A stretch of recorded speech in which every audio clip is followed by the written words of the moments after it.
आपको पता है कि अगर आपको पूरा रशिया घूमना हो तो कितना समय लगेगा? 4 पूरे पूरे दिन। जी हाँ, रशिया इतना वास्ट कंट्री है कि इसे अगर आप एंड टू एंड कवर करना चाहें तो आपको पूरा 4 दिन लग जाएगा। लेकिन क्या आपको पता है कि यूनाइटेड स्टेट से रशिया जाने में कितना समय लगेगा? महज 20 मिनट। Unbelievable, right? दरअसल वेस्टर्न यूएस में एक स्ट्रेट है, बेरिंग स्ट्रेट। इस स्ट्रेट के ईस्ट में लोकेटेड है अलास्का यानी यूनाइटेड स्टेट्स, और इसके दूसरी ओर वेस्ट में लोकेटेड है रशिया का चुक्ची पेनिनसुला। इस स्ट्रेट की चौड़ाई बस 82 किलोमीटर है, यानी कि आप बस 82 किलोमीटर का एक सी पार कीजिए और आप सीधे यूएस से रशिया पहुंच जाएंगे। हालांकि यहीं से इंटरनेशनल डेट लाइन भी होकर गुजरती है, तो आपके घड़ी में तो कुछ और बज सकते हैं, लेकिन महज आपको 20 ही मिनट लगेंगे। दोस्तों, हमारी वर्ल्ड ज्योग्राफी ना इसी तरह के वियर्ड फैक्ट से भरी पड़ी कॉम्प्रिहेंसिव एनिमेटेड वीडियो, जिसमें हम वर्ल्ड के मेजर कॉन्टिनेंट्स और उनके कंट्रीज, रिवर्स, डिजर्ट्स, ग्लेशियर्स और माउंटेन्स रेंजेस को एनिमेशन के थ्रू डिटेल में समझेंगे। तो चलिए शुरू करते हैं वर्ल्ड ज्योग्राफी की इस रोमांचक जर्नी की शुरुआत करते हैं नॉर्थ अमेरिका से। ये जो अमेरिका का पूरा रीजन है ना, इसको हम लोग बेसिकली 3 रीजन में डिवाइड कर सकते हैं। सबसे पहला है अपना नॉर्थ अमेरिका, ऊपर हो गया, बीच में सेंट्रल अमेरिका और सबसे नीचे साउथ अमेरिका। इसमें आप नॉर्थ और साउथ अमेरिका को डिफरेंट कॉन्टिनेंट्स काउंट कर सकते हो, लेकिन हम इनके पर्टिकुलर ज्योग्राफिकल फीचर्स की बात करें, इनके माउंटेन रेंजेस, रिवर्स, प्लेट्यूज वगैरह वगैरह, इन सब चीज़ों की बात करें उससे पहले एक बार इनके एक्सटेंशन को देख लेते हैं। साउथ से नॉर्थ तक कहाँ तक फैले हुए हैं और कुछ उसमें और अच्छे फैक्ट्स भी हमें पता चल जाएंगे। जैसे कि नॉर्थ अमेरिका की बात करें तो ये कॉन्टिनेंट नॉर्थ में एल्यूशियन आइलैंड से लेकर साउथ में स्थिमस ऑफ पनामा तक एक्सटेंडेड है। इसके एक साइड अटलांटिक और दूसरे साइड पैसिफिक ओशन है। इस रीजन में लोकेटेड कंट्रीज की बात करें तो मेनली 3 कंट्रीज हैं। कौन कौन से? पहला ऊपर, सबसे ऊपर आप देखोगे तो कनाडा। कनाडा का छोटा सा पोर्शन, वो जो अलास्का वाला रीजन ले रहे हो ना, ये भी यूएसए का ही पार्ट है, मतलब कि सेकंड कंट्रीज है यूनाइटेड स्टेट्स ऑफ अमेरिका। और सबसे नीचे लास्ट में मैक्सिको। इसी तरह सेंट्रल अमेरिका की ज्योग्राफिकल बाउंड्रीज की बात करें तो ये ईस्ट में कैरेबियन सी, नॉर्थ में मैक्सिको, वेस्ट में पैसिफिक ओशन और साउथ में कोलंबिया से घिरा हुआ है। ये सेंट्रल अमेरिका ऐसे 7 कंट्रीज से बना हुआ है, जो कि हैं Guatemala, Belize, El Salvador, Honduras, Nicaragua, Costa और पनामा। इन 7 कंट्रीज में निकारागुआ सेंट्रल अमेरिका की सबसे बड़ी, मतलब कि लार्जेस्ट कंट्री है। इसी तरह अगर साउथ अमेरिका की बात करें तो ये वैसे तो वर्ल्ड का 4th लार्जेस्ट कॉन्टिनेंट है, लेकिन ये कैसे घिरा हुआ है? नॉर्थ में गल्फ ऑफ डेरियन से लेकर साउथ में एक आर्चिपेलागो है जिसका नाम है टिएरा डेल फुएगो। यहाँ तक इसका एक्सटेंशन आप मार्क कर सकते हो। यहाँ लोकेटेड कंट्रीज की बात करें तो टोटल 12 कंट्रीज हैं। कौन कौन सी हैं? Chile, Argentina, Uruguay, Paraguay, Bolivia, Peru, Ecuador, Brazil, Colombia, Venezuela, Guyana, Suriname, French गुइना। इन सभी देशों में ना ब्राजील सबसे बड़ी कंट्री है। अब हम बात करते हैं अमेरिका के डाइवर्स ज्योग्राफिकल फीचर में, जिसमें सबसे पहले हम बात करेंगे माउंटेन रेंजेस के बारे में। Mountain ranges of America. North America में 3 मेजर माउंटेन रेंजेस लोकेटेड है। कौन कौन से? पहला ऊपर रॉकी माउंटेन, एपलेशियन माउंटेन और Sierra Nevada. Rocky mountain range north America का लॉन्गेस्ट और वर्ल्ड का 2nd लॉन्गेस्ट माउंटेन रेंज है। तो भाई वर्ल्ड का 1st लॉन्गेस्ट माउंटेन रेंज कौन सा है, ये आपको कमेंट सेक्शन में बताना है। ये माउंटेन रेंज नॉर्थ में कनाडा से लेकर साउथ में यूएस के न्यू मैक्सिको स्टेट तक एक्सटेंडेड है। इस माउंटेन रेंज की कुल लेंथ लगभग 3000 किलोमीटर है और इसका ज़्यादातर पार्ट फॉरेस्ट्स और वेजिटेशन से कवर्ड है। और यही रीज़न है कि यूएस के मेजर नेशनल पार्क्स जैसे Yellowstone National Park, Rocky Mountain National Park, Grand Teton National Park, Glacier National Park, सब के सब इसी माउंटेन रेंजेस में लोकेटेड है। रॉकी के बाद Appalachian mountain ranges North America का दूसरा मेजर माउंटेन रेंज है, जिसकी लंबाई अप्रॉक्सीमेटली 1500 किलोमीटर है। ये mountain range north American continent के ईस्टर्न साइड में लोकेटेड है। यहाँ टेम्परेट अल्पाइन टाइप का वेजिटेशन पाया जाता है। नॉर्थ अमेरिका का तीसरा लार्जेस्ट माउंटेन रेंज है सिएरा नेवाडा, जो कि एक फॉल्ट ब्लॉक माउंटेन रेंज है। इस माउंटेन रेंज की लेंथ 500 किलोमीटर और विड्थ अप्रॉक्सीमेटली 70 किलोमीटर है। वर्ल्ड की लार्जेस्ट ट्री स्पीसीज, जिसे सक्वोया ट्रीज कहा जाता है, यहाँ की एंडेमिक स्पीशीज है। अगर आप स्टार्टअप से रिलेटेड न्यूज़ फॉलो करते हैं ना, तो आपने फेमस वेंचर कैपिटल सक्वोया कैपिटल के बारे में तो जरूर सुना होगा। वो इसी ट्री के नाम पर रखा गया है। खैर, Sierra Nevada mountain range US के कैलिफोर्निया स्टेट में लोकेटेड है। इसके अलावा कैस्केड माउंटेन रेंजेस भी नॉर्थ अमेरिका का एक इंपॉर्टेंट माउंटेन रेंज है। ये एक यंग फोल्ड माउंटेन सिस्टम है। जिनको नहीं पता उनको बता दूं कि यंग माउंटेन सिस्टम वो माउंटेन्स होते हैं जो लगातार इवॉल्व कर रहे हैं, यानी कि एक्टिव टेक्टोनिक मूवमेंट्स की वजह से वो लगातार राइज करते रहते हैं, इनकी हाइट बढ़ती रहती है। इंडिया के नॉर्थ में लोकेटेड हिमालयस माउंटेन सिस्टम भी एक यंग फोल्ड माउंटेन सिस्टम ही है। नॉर्थ अमेरिका के बाद अब हम देखते हैं सेंट्रल अमेरिका में लोकेटेड कुछ माउंटेन रेंजेस के बारे में। मेक्सिको में लोकेटेड सिएरा माड्रे और सेंट्रल अमेरिकन वॉल्केनिक आर्क यहाँ के मेजर माउंटेन रेंजेस हैं। सेंट्रल अमेरिकन वॉल्केनिक आर्क, जिसे शॉर्ट में कावा CAVA भी कहा जाता है, ये एक वॉल्केनिक माउंटेन चेन है जो सेंट्रल अमेरिका के वेस्टर्न कोस्ट में मैक्सिको से पनामा तक फैला हुआ है। यहाँ के हाईएस्ट पीक की बात करें तो माउंट वोल्कन ताजुमुल को यहाँ का हाईएस्ट पीक है, जो ग्वाटेमाला में लोकेटेड है। इसके अलावा इस रीजन में कई मेजर वॉल्केनोज भी लोकेटेड है, जैसे कोस्टा रिका का आरेनल, निकारागुआ का मसाया और ग्वाटेमाला का पकाया। नॉर्थ और सेंट्रल अमेरिका के बाद अब हम चलते हैं साउथ अमेरिका की ओर। साउथ अमेरिका में सबसे मेजर माउंटेन रेंज है एंडेस माउंटेन रेंज, जो वर्ल्ड का लॉन्गेस्ट माउंटेन चेन भी है। एंडेस माउंटेन रेंजेस की कुल लंबाई अप्रोक्सीमेटली 8,850 किलोमीटर के आसपास है और ये 7 कंट्रीज यानी कि Venezuela, Colombia, Ecuador, Peru, Bolivia, Chile और अर्जेंटीना में फैला हुआ है। माउंट अकांकागुआ यहाँ का हाईएस्ट पीक है जिसकी हाइट 22,841 फीट्स है और ये पीक अर्जेंटीना में लोकेटेड है। एंडीज रेंजेस की एक यूनिक जियोलॉजिकल फीचर है जिसे हम एंडियाइक वोल्केनिक बेल्ट कहते हैं। ये एक्टिव वोल्केनोस का एक बेल्ट है जो एंडीज माउंटेन पर पाया जाता है। इसका फॉर्मेशन नाज़का प्लेट के अटलांटिक प्लेट के अंदर सबमर्जन से हुआ है। एंडीज माउंटेन के अलावा साउथ अमेरिका के 2 मेजर हाईलैंड्स भी हैं। पहला है ब्राजीलियन हाईलैंड्स और दूसरा गियाना highlands. Brazilian highlands Amazon river के साउथ ब्राजील में लोकेटेड है। ये हाईलैंड्स माउंटेन पीक्स और प्लेट्यूज से बना हुआ है जिसकी एवरेज एलिवेशन 1000 मीटर्स या फिर 1 किलोमीटर के आसपास है। इसी तरह गायना हाईलैंड्स अमेजन और ओरोनिको रिवर के बीच में लोकेटेड है। ये एक हेवली फॉरेस्टेड हाईलैंड है जो सदर्न वेनेजुएला, फ्रेंच गियाना, गायना, नॉर्थ ब्राजील और कोलंबिया में फैला हुआ है।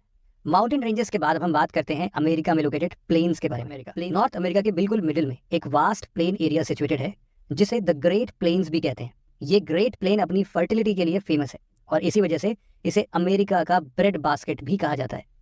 ये प्लेन्स प्रेरी और स्टेपीज ग्रासलैंड से बना हुआ है जो रॉकी माउंटेन्स के ईस्टर्न साइड में लोकेटेड है। नॉर्थ अमेरिका का ग्रेट प्लेन्स यूएस और कनाडा के कुछ प्रोविंसेस में फैला हुआ है और ये नॉर्थ अमेरिका का मोस्ट फर्टाइल टेरिटरी है। इस ग्रेट प्लेन्स में कई सारे रिवर्स जैसे river Missouri, Rio Grande etcetera originate और ड्रेन होती हैं। अब बात अगर साउथ अमेरिका के प्लेन्स की जाए तो यहाँ मोस्टली कोस्टल प्लेन्स पाए जाते हैं। सी कोस्ट से लगे हुए लो लाइंग फ्लैट एरियाज को हम कोस्टल प्लेन्स कहते हैं। साउथ अमेरिका की ये कोस्टल प्लेन्स ब्राजील के नॉर्थ ईस्टर्न कोस्ट पर और वेस्ट में पैसिफिक ओशन के साथ पेरू और चिली के कोस्ट में पाए जाते हैं। ब्राजील के north eastern coastal plains extremely dry होते हैं। इसी तरह पेरू और चिली के कोस्टल प्लेन्स भी एंडेस के रेन शेडो एरिया में लोकेटेड होने के कारण ड्राई ही होते हैं। साउथ अमेरिका का फेमस अटाकामा डिजर्ट इसी वेस्टर्न कोस्टल प्लेन में लोकेटेड है और ये डिजर्ट वर्ल्ड के one of the most driest region में से एक है। वेजिटेशन की बात तो छोड़िए, ये रीजन इतना ड्राई है कि यहाँ फंजाई और बैक्टीरिया भी मुश्किल से ही पाए जाते हैं। इस रीजन में बस एक तरह का स्पेशल नेटिव डियर स्पीशीज पाई जाती है जिसे ह्यूमुल कहते हैं। प्लेन्स के बाद अब हम बात करेंगे रिवर्स की और देखते हैं अमेरिका के कुछ मेजर रिवर्स के बारे में। Reverse of America. कभी नोटिस किया जब भी कोई ब्लॉकबस्टर मूवी रिलीज होती है ना तो हर जगह उसकी बात होती है क्योंकि लोग उन चीजों को वैल्यू देते हैं जो एक्चुअली हैं अमेरिका के कुछ मेजर रिवर्स के बारे में। Reverse of America. नॉर्थ और साउथ दोनों ही अमेरिकाज में कई सारे वेल नोन रिवर्स फ्लो होते हैं जिन्हें हम अभी एक एक करके देख लेते हैं। नॉर्थ अमेरिका का सबसे लार्जेस्ट रिवर है रिवर मिसौरी जो यूएस के मोंटाना स्टेट से ओरिजिनेट होकर 7 स्टेट से फ्लो होते हुए मिसिसिपी रिवर से मर्ज हो जाती है। यूएस का सबसे सुंदर national park badlands national park, नाम खराब है बट पार्क बहुत सुंदर है, इसी रिवर के बैंक पर लोकेटेड है। ये रिवर नदर्न यूएस स्टेट्स के लिए लाइफलाइन का काम करती है। मिसौरी के बाद नॉर्थ अमेरिका का दूसरा लार्जेस्ट रिवर है रिवर मिसिसिपी। ये रिवर 2300 किलोमीटर से भी ज्यादा डिस्टेंस ट्रैवल करती हुई यूएस के 10 स्टेट से होकर फ्लो करती है। ईस्टर्न यूनाइटेड स्टेट्स का मेजर सिटी न्यू ऑर्लियंस इसी रिवर के बैंक पर सिचुएटेड है। नॉर्थ अमेरिका का थर्ड लार्जेस्ट रिवर है रियो ग्रांड जिसकी लेंथ अप्रोक्सीमेटली 1800 किलोमीटर के आसपास है। ये कॉन्टिनेंट के सदर्न साइड में लोकेटेड है और ये यूएस और मेक्सिको से होकर फ्लो करती हुई इनके बीच एक ज्योग्राफिकल बॉर्डर भी क्रिएट करती है। नॉर्थ अमेरिका की 4th लार्जेस्ट रिवर है रिवर कोलोराडो जो कि यूएस और मेक्सिको से होकर फ्लो होती है। यूएस के आइकॉनिक ग्रैंड कैनियन इसी रिवर द्वारा फॉर्म किया गया एक लैंडफॉर्म फीचर है। साउथ अमेरिका में लोकेटेड रिवर्स की बात करें तो यहाँ मेनली 3 रिवर बेसिन्स लोकेटेड है। पहला है अमेजन, दूसरा है ओरिनोको और तीसरा है पराना रिवर्स। हालांकि एंडेस माउंटेन्स की तरह ही अमेजन रिवर साउथ अमेरिका की सबसे इंपॉर्टेंट रिवर है और वैसे भी आप सबको पता है कि अमेजन रिवर वर्ल्ड की सबसे लार्जेस्ट रिवर है। Amazon river South American continent के 6 कंट्रीज जो कि हैं Brazil, Peru, Ecuador, Colombia, Venezuela और बोलीविया से होकर फ्लो होती है। इस रिवर की खास बात यह है कि ये रिवर सिर्फ एक स्ट्रीम में नहीं है बल्कि बहुत सारे छोटे छोटे स्ट्रीम से मिलकर बनी हुई है और इसी वजह से इसका ओरिजिन पॉइंट एक डिस्प्यूटेड इशू है। अमेजन रिवर के नाम पर ही यहाँ का लार्जेस्ट फॉरेस्ट का नाम अमेजन रेन फॉरेस्ट रखा गया है जो कई सारे साउथ अमेरिकन कंट्रीज में फैला हुआ है और जो इस कॉन्टिनेंट का करीब 40% एरिया ऑक्युपाई करता है। पराना रिवर्स अमेजन के बाद साउथ अमेरिका की 2nd लार्जेस्ट रिवर है। ये रिवर अर्जेंटीना, पैराग्वे, बोलीविया और ब्राजील में ट्रांसपोर्टेशन के लिए वाटरवेज की तरह काम करती है। पराना रिवर आगे चलकर प्रॉग रिवर से मर्ज हो जाती है और ये रिवर अटलांटिक ओशियन के रियो दे ला प्लाता एस्चुरी में ड्रेन होती है। ये एस्चुरी अर्जेंटीना और यूरुग्वे के बीच लोकेटेड है। अर्जेंटीना और यूरुग्वे के कैपिटल सिटीज भी इसी एस्चुरी में एक दूसरे के ऑपोजिट साइड्स में लोकेटेड है। Orinoco river South American continent की थर्ड मेजर रिवर है जो अमेजन रिवर के नॉर्थ में फ्लो करती है। ये रिवर गायना हाईलैंड्स में ओरिजिनेट होकर नदर्न ब्राजील और वेनेजुएला में एक जायंट आर्क बनाते हुए फ्लो करती है और फिर अटलांटिक ओशन में ड्रेन हो जाती है। साउथ अमेरिका का वास्ट ग्रासलैंड बायोम, जिसे हम लानोस भी कहते हैं, इसी ऑर्नोको रिवर बेसिन में लोकेटेड है। माउंटेन रेंजेस और रिवर्स के बाद चलिए हम बात करते हैं अमेरिकन कॉन्टिनेंट्स में लोकेटेड डिजर्ट्स के बारे में। Desserts of America.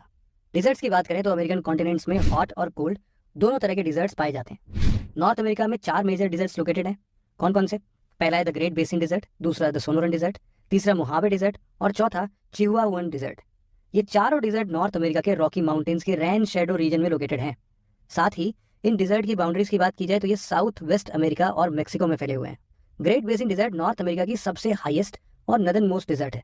यहाँ काफी ज्यादा ठंड पड़ती है जिसकी वजह से यहाँ वेजिटेशन ग्रो नहीं कर पाता और इस तरह से इस डिजर्ट का फॉर्मेशन हुआ है। नॉर्थ अमेरिका के दूसरे मेजर डिजर्ट यानी मोहावे डिजर्ट की यूनिक बात यह है कि यहाँ विंटर्स में बारिश होती है, लेकिन काफी ज्यादा ठंड पड़ने की वजह से यहाँ भी वेजिटेशन ग्रो नहीं कर पाता और इस वजह से इस डिजर्ट का फॉर्मेशन हुआ है।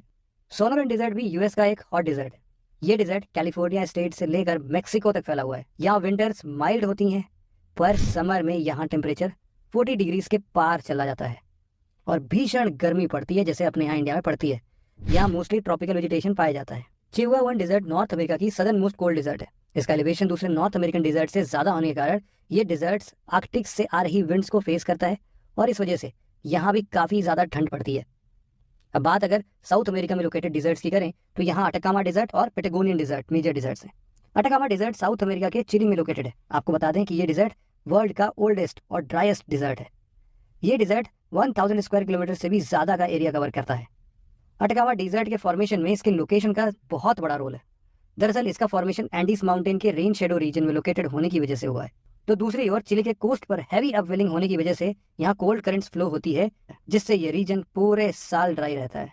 अटकामा डिजर्ट के बाद हम बात करेंगे पेंटागोनियन डिजर्ट का, जो अर्जेंटीना और चिली में लोकेटेड है। ये एक वास्ट कोल्ड डिजर्ट है जिसका एरिया 2 लाख स्क्वायर किलोमीटर से भी ज्यादा है। इसका shape almost south American continent जैसा ही है। यहाँ स्टेपी वेजिटेशन पाया जाता है जिसकी वजह से इसे पेंटागोनियन स्टेपी भी कहा जाता है। इसके वेस्ट में एंडिस और ईस्ट में अटलांटिक ओशन लोकेटेड है। डिजर्ट के बाद हम बात करेंगे अमेरिका के कुछ मेजर लेक्स और वाटर बॉडीज के बारे में। Lakes and water bodies of America. Lakes की बात करें तो नॉर्थ अमेरिका के ग्रेट लेक्स इस कॉन्टिनेंट के फेमस लेक्स हैं।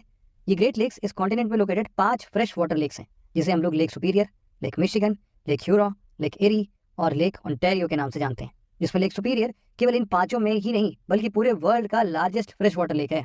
लेक सुपीरियर यूएस और कनाडा के बॉर्डर पर लोकेटेड है। लेक सुपीरियर एरी से सेंट मैरिस रिवर के थ्रू कनेक्टेड है।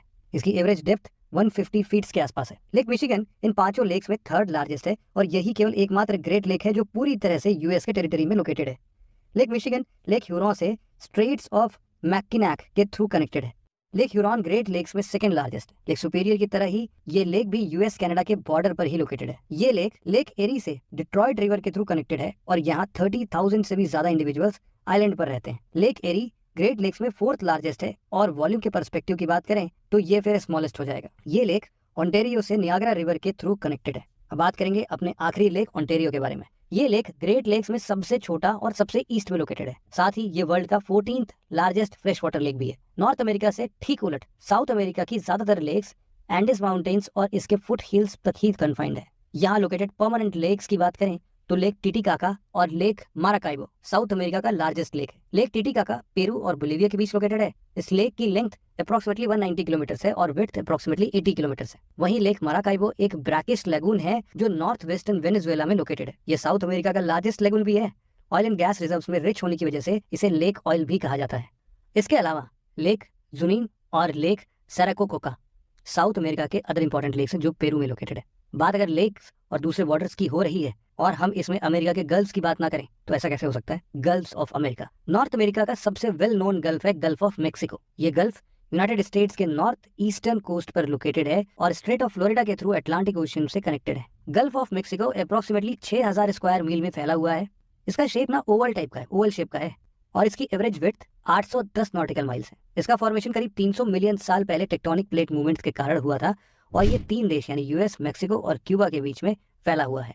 गल्फ ऑफ मेक्सिको में ड्रेन होने वाली रिवर्स में रियो ग्रेनेड और मिसिसिपी कुछ मेजर रिवर्स हैं। इस गल्फ में लोकेटेड मेजर पोर्ट्स की बात करें तो मेक्सिको में वेराक्रूज और यूएस में न्यू ऑर्लियंस, गैल्वेस्टन, टैम्पा, और पेनासकोला कुछ पोर्ट्स हैं जो कि इस गल्फ में ही लोकेटेड है।